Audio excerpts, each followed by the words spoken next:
हार का डर या रणनीति का हिस्सा? अमेठी छोड़कर रायबरेली क्यों गए राहुल गांधी? क्या यूपी की सियासत में होने जा रहा बड़ा उलटफेर? उत्तर प्रदेश में गांधी परिवार के दुर्ग माने जाने वाली रायबरेली और अमेठी लोकसभा सीट पर आखिरकार कांग्रेस ने अपने उम्मीदवारों के नाम का ऐलान कर ही दिया है। रायबरेली सीट से राहुल गांधी और अमेठी सीट से किशोरीलाल शर्मा यानी केएल शर्मा को टिकट दिया गया है। दोनों नेता आज ही यानी शुक्रवार को नामांकन दाखिल किए हैं। इस बार भी प्रियंका गांधी चुनाव नहीं लड़ेंगी। ऐसे में सवाल उठ रहा है कि आखिर क्या वजह है कि राहुल गांधी ने अमेठी के बजाय रायबरेली सीट को चुनाव लड़ने के लिए चुना है। अमेठी और रायबरेली लोकसभा क्षेत्र गांधी परिवार की परंपरागत सीट मानी जाती रही है। पिछले लोकसभा चुनाव में स्मृति ईरानी ने राहुल गांधी को मात देकर अपना कब्जा जमाया था। स्मृति ईरानी फिर से चुनावी मैदान में है, जिनके खिलाफ कांग्रेस ने राहुल गांधी के बजाय केएल शर्मा को चुनावी मैदान में उतारा है। राहुल गांधी अपनी मां सोनिया गांधी और दादी इंदिरा गांधी की सीट से चुनावी मैदान में किस्मत आजमाएंगे। राहुल गांधी को अमेठी के बजाय रायबरेली से उतारना कांग्रेस की सोची समझी रणनीति का हिस्सा माना जा रहा है। अमेठी छोड़ना डर या रणनीति का हिस्सा? राहुल गांधी का अमेठी सीट छोड़कर रायबरेली से चुनाव लड़ने के फैसले के पीछे हारने का डर नहीं, बल्कि भाजपा की रणनीति को फेल करने की मंशा मानी जा रही है। साल 2024 का चुनावी माहौल पूरी तरीके से मोदी बनाम राहुल गांधी के इर्द गिर्द नजर आ रहा है। ऐसे में राहुल गांधी अगर अमेठी सीट से चुनावी मैदान में उतरते हैं तो यह नैरेटिव बदलकर राहुल बनाम ईरानी हो जाता। कांग्रेस ने ऐसा नैरेटिव नहीं बनने देने के लिए ही राहुल गांधी को अमेठी के बजाय रायबरेली से चुनावी मैदान में उतारने का फैसला लिया है। प्रियंका गांधी के चुनाव न लड़ने की वजह? राहुल गांधी अगर अमेठी सीट से चुनावी मैदान में उतरते तो प्रियंका गांधी को मजबूरन रायबरेली सीट से प्रत्याशी बनना पड़ता। प्रियंका गांधी लोकसभा चुनाव लड़ने के लिए इच्छुक नहीं थी।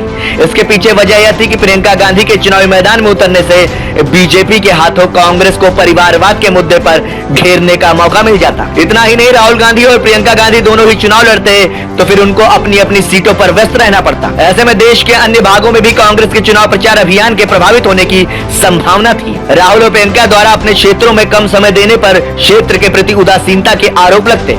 राहुल गांधी को रायबरेली सीट से उतरना रणनीति का हिस्सा? कांग्रेस ने रणनीति के तहत राहुल गांधी को रायबरेली सीट से उतारा है ताकि उन पर प्रदेश छोड़कर भागने के आरोप न लग सके और प्रियंका भी अन्य क्षेत्रों में प्रचार के लिए उपलब्ध रहे। प्रियंका गांधी के प्रत्याशी न होने पर कांग्रेस पर परिवारवाद के आरोपों को गाढ़ा करना भी बीजेपी और पीएम मोदी के लिए मुश्किल होगा। इसीलिए राहुल गांधी को अमेठी के बजाय रायबरेली सीट से चुनावी मैदान में उतारा गया है ताकि चुनाव में बीजेपी को किसी तरह का कोई मौका न मिल सके। स्मृति ईरानी चुनावी मैदान में? अमेठी लोकसभा सीट से बीजेपी के टिकट पर स्मृति ईरानी एक बार फिर से चुनावी मैदान में है। पिछले 4 महीने से उन्होंने वहां डेरा जमा रखा है। अगर स्मृति ईरानी के खिलाफ राहुल गांधी अमेठी से चुनाव मैदान में उतरते और किसी कारण दोबारा चुनाव हार जाते तो कांग्रेस के साथ साथ गांधी परिवार के लिए इसका संदेश राजनीतिक तौर पर गलत जाता। इससे उत्तर भारत की राजनीति में राहुल के लिए सियासी राह काफी मुश्किल हो जाती। माना जा रहा है कि इसी किरकिरी से बचने के लिए अमेठी सीट के बजाय रायबरेली सीट को चुना गया है। कांग्रेस का अमेठी रायबरेली से रिश्ता? बता देंगे, कांग्रेस और नेहरू गांधी परिवार का रिश्ता अमेठी और रायबरेली के साथ काफी पहले जुड़ गया था।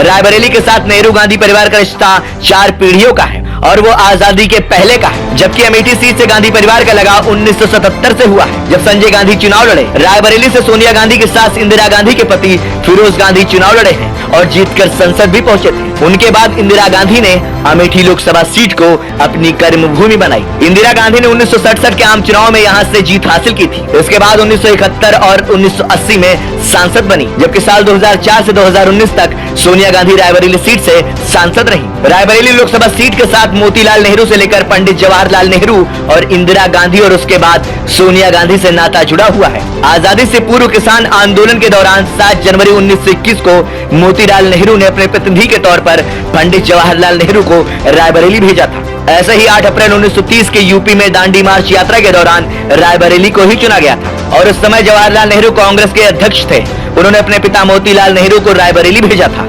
उसके बाद से नेहरू गांधी परिवार का नाता रायबरेली सीट से खास रहा है। इसीलिए राहुल गांधी को रायबरेली और अमेठी में से किसी एक को चुनने की बात आई तो रायबरेली को चुना गया। रायबरेली से गांधी परिवार का 4 पीढ़ियों का नाता? गांधी परिवार रायबरेली सीट को नहीं छोड़ना चाहता है क्योंकि यहाँ से उनका 4 पीढ़ियों का नाता है।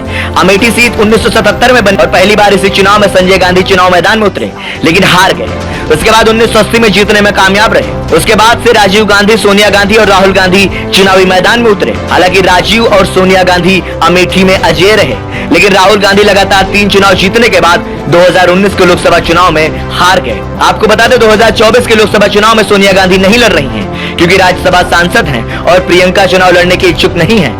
ऐसे में राहुल गांधी वायनाड सीट से चुनाव लड़ ही रहे हैं। लेकिन अमेठी और रायबरेली में से किसी एक सीट पर चुनाव लड़ने की बात आई तो रायबरेली उनके लिए चुनी गई। वायनाड सीट राहुल गांधी के लिए जरूरी, अमेठी के बजाय रायबरेली सीट से चुनाव लड़ने के पीछे की रणनीति यह भी है कि राहुल गांधी दोनों ही सीटों से जीतने की स्थिति में एक सीट से इस्तीफा देना होगा। राहुल गांधी लोकसभा चुनाव के बाद दोनों सीटों से जीतने में सफल रहे तो रायबरेली या वायनाड सीट छोड़ते हैं तो फिर वहां से वैकल्पिक उम्मीदवार के तौर पर प्रियंका गांधी उपलब्ध रहेंगे। राहुल गांधी जिस तरह वायनाड सीट किसी भी सूरत में नहीं छोड़ना चाहते हैं तो ऐसे में माना जा रहा है कि रायबरेली सीट छोड़ सकते हैं। इस स्थिति में प्रियंका गांधी उपचुनाव लड़कर सांसद बन सकती हैं।